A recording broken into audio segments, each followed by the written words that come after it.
High বন্ধুরা, শুভ সকাল সবাইকে। সবাই কেমন আছো? আশা করি ভালোই আছো। তো তোমাদের কালকে তো আমি কালী পুজোর ব্লগটা দেখিয়েই দিয়েছি, অনেকটা লং ভিডিও হয়ে গিয়েছিল বলে আমি বাদবাকিটুকু কিন্তু সেই ভিডিওতেই নিই আমি একটা আলাদা পার্ট করে তোমাদের সঙ্গে সেটা আজকে শেয়ার করছি। সেটা হচ্ছে মায়ের বিদায়বেলা।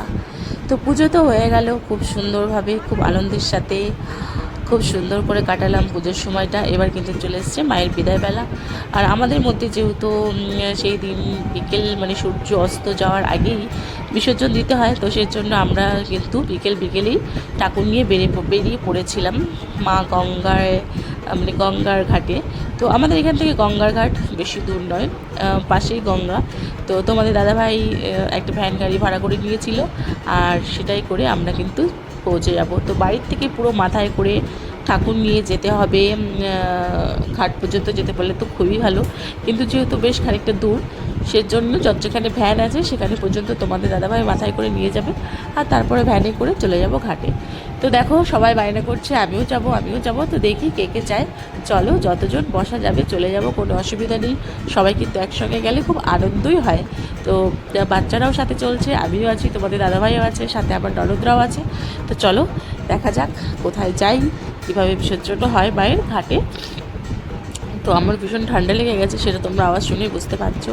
তো পেছনে আসছে ঢাক, আর দেখো মা আসলো আর এই চলে গেল। একটু আগে আসলো আর মা চলে গেল। মা আসবে করে কবে থেকে সেই প্রহর গোনা যে পুজো হবে, মা আসবে, এটা করতে হবে সেটা করতে হবে, এটা করব সেটা করব, এটা গোছাতে হবে সেটা গোছাতে হবে। আর মা আসলো, আর কখন দেখো যাওয়ার সময় চলে আসলো। ঠিক যেমন করে মেয়েরা বাবার বাড়ি যায়, আর যাওয়ার সময় মনে হয় যে যাবো, কবে যাব, কী নেব, কী করব। বাট যখন যাওয়া হয় না, মানে কী করে যে 2-3 দিন মুহূর্তের মধ্যে শেষ হয়ে যায় সেটা কিন্তু বোঝাই যায় না। আর আমার মনে হয় এই ফিলিংসটা একটা মেয়ে ছাড়া কেউ কোনো দিনও কখনো বুঝবে না। একমাত্র আমার যে সমস্ত দিদিভাইরা কি বোনেরা আছে তারাই বুঝবে এই ফিলিংসটা, যে বাবার বাড়ি যাওয়ার মজাটা কতটা, আর আসার সময় যে কষ্টটা হয় সেটা কতটা। তো এখানে মায়েরও কিন্তু বিদায়বেলার সময় আমার সেই কথাটাই মনে হচ্ছিল, যে আসবো করে কত আনন্দ, আয়োজন, উৎসব, আর মুহূর্তের মধ্যে যেন সেই সময়টুকু চলে গেল, মায়ের যাওয়ার বেলা চলে আসলো। কিন্তু কিচ্ছু করার নেই, এইটাই রীতি। তো আমরা দেখো সবাই একদম ভ্যানে মানে চাপাচাপি করে গাদাগাদি করে বসেছি। কী করবো, বাচ্চারাও যেতে চাইলো, তো চলো সবাই মিলে যাব, খুব আনন্দ হবে। তো বাচ্চারা আমরা সবাই বসে পড়েছি, আর তোমাদের দুষ্টু দাদাভাই দেখো এখানে দুষ্টুমি করছে। ও দেখো এখানে কি একটা নিয়ে সেটা নিয়ে দুষ্টুমি করছে, বলছে আমার একটা ভিডিও করে দাও, এই ভিডিওটা কিন্তু তোমাকে ছাড়তে হবে রিলসে। তো আমি বললাম ঠিক আছে, তোমার যদি সাহস থাকে, কেউ যদি তোমাকে বাজে কমেন্ট করবে তো তোমাকে করবে, আমাকে তো করবে না, আমি ভিডিও তো করে দেবো। তো ভিডিও করে দিলাম, আর তারপর দেখো অবশেষে চলে এসেছি গঙ্গা ঘাটে, মা গঙ্গার কাছে। তো দেখো গঙ্গা ঘাটটা কি সুন্দর বাঁধানো, টলটল করছে জল, পরিষ্কার ঝলমল। আর এই সময় বিকালবেলায় কেউ নেই ঘাটে, কারণ এই সময়টা হচ্ছে স্নান করার সময় নয়। তো দিদি দেখো এখানে নাচানাচি করছে। তো ভিডিওটা কে করে দেবে বলো তো? আমি যদি ভিডিও করি তো আমাকে তো দেখাতে পারছি না তোমাদেরকে। তো তার জন্য অবশেষে একটা ছোট্ট পুচকো, মানে আমার ছোটো ভাগ্নিকে বললাম তুই ফোনটা ধর, কিন্তু ঠিকমতো ভিডিও করতে পারবে কি না পারবে সেটাও সন্দেহ হচ্ছিল। তারপর দিদি বললো যে ঠিক আছে তুমি যাও, কারণ আমার কাছেও ছিল ঘট, জলের ঘট, যেটা আমার কাছেই ছিল। তো দিদিভাই বললো তুমি একসঙ্গে ভিডিও করা, এটা করতে পারবে না, আমি করে দিচ্ছি, তুমি ঘট নিয়ে নিচে যাও, কারণ আমাকেও ঘট বিসর্জন দিতে হবে। এবার তোমাদের দাদাভাই তো দেখো মহা চিন্তায় পড়ে গেছে যে কোথা দিয়ে নামবো, কারণ সিঁড়ি থেকে বেশ খানিকটা নিচু, তো কীভাবে নামবে সেটাই ভাবছে। তা আমি বললাম চলো ওই সাইড দিয়ে, সিঁড়ি মানে অতটা নিচু যেহেতু মাথায় ঠাকুর আছে, তো ওই সাইড দিয়ে আস্তে আস্তে টুকটুক করে চলে গেলাম। তো এখানে মনে হয় অনেক ঠাকুর বিসর্জন হয়ে গেছে, ইতিমধ্যেই দেখলাম অনেক ফুল টুল পড়ে আছে। তো এখানেই গঙ্গা ঘাটে বিসর্জন দিয়ে আবার তোমাদের দাদাভাইকে স্নান করতে হবে, ডুব দিতে হবে, ডুব দিয়ে আবার ঘটে জল নিয়ে বাড়িতে গিয়ে যেখানে পুজো হয়েছিল সেখানে রাখতে হবে। তো মা এটাই বলে দিল, এটাই নিয়ম। তো তোমাদের দাদাভাই আস্তে আস্তে নামছে।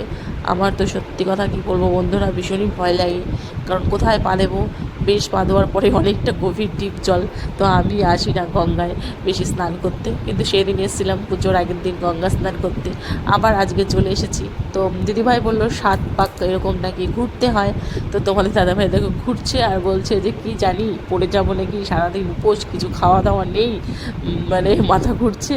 তা আমি বলছি কিচ্ছু হবে না, মায়ের নাম নাও। দিদি বলছে আস্তে আস্তে ঘোর, কোনো অসুবিধা হবে না, দেখ মাকে ডাক, সব ঠিক হয়ে যাবে, কোনো অসুবিধা হবে না, ভালোভাবে বিসর্জন দিতে পারবি। তো ঠিক তেমনই হলো, আস্তে আস্তে তোমার দাদাভাই কিন্তু ঘুরে নিল। আর তারপরে এবার মাকে বিসর্জন দিয়ে আমরা স্নান টান করে বাড়ি চলে যাব। তো দেখো আমাদের পাশেই গঙ্গাটা কত সুন্দর, কত বড় গঙ্গা দেখেছো। এখানে কিন্তু স্নান করতে আসা যেতেই পারে, কিন্তু সময়ের অভাব আর হয় না, কারণ আমরা আসলে বাচ্চারাও আসতে চায়, তার জন্য হয় না। তো পুজো পার্বণ যখন হয় তখনই আসা হয়, হয়তো পুজোর সময় একদিন আসলাম, পয়লা বৈশাখে আসলাম, কিংবা কোনো বিশেষ অনুষ্ঠানে আসলাম। তো তোমাদের দাদাভাই কিন্তু এইবার সময় এসে গেছে যখন মাকে ওই দেখো বিসর্জন দিয়ে দিল। আর ওইখানেই কিন্তু গভীর জল, মানে ওইখান থেকে যে ওইখানে ঝাঁপ দিল, তাই তোমার দাদাভাইকে দেখো সাঁতার কাটতে হচ্ছে, মানে ওখান থেকেই অতটা গভীর জল, বুঝতেই পারছো দেখো কতটা গভীর জল। তো আমার ভীষণ ভয় লাগে। তো দিদিভাই বলছে পিঙ্কি তোমাকেও নামতে হবে, তোমার কাছে ঘট আছে, তো তোমাকেও বিসর্জন দিতে হবে ওটা, আর তোমাকেও কিন্তু গাটা ধুয়ে নিতে হবে। তো সত্যি এই সন্ধ্যার আগে গেলে এত অবেলায় আমার ইচ্ছা ছিল না যে নামার বা গা ভেজানোর, কিন্তু যেহেতু আমার কাছেও ঘর ছিল, দিদিভাই বললো তোমাকেও গাটা ধুয়ে নাও। তো চলো আমিও যাই আস্তে আস্তে টুকটুক করে।